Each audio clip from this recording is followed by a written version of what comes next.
মায়ের লীলা বোঝা বড় দায়। জগদ্ধাত্রী মা, দেবী দুর্গারই আর এক রূপ। এই পুজো প্রচলনের ক্ষেত্রেও একটি কাহিনী আছে।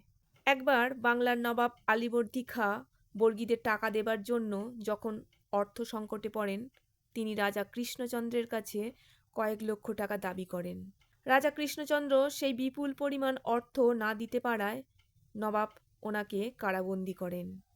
তাই সেবার দুর্গাপুজোটা রাজা কৃষ্ণচন্দ্রের কারাগারেই কেটে যায়। দুর্গাপুজো না করতে পারায় তিনি যখন মনোকষ্টে ভুগছেন, তখন তিনি জগদ্ধাত্রী পুজো করার স্বপ্নাদেশ পান।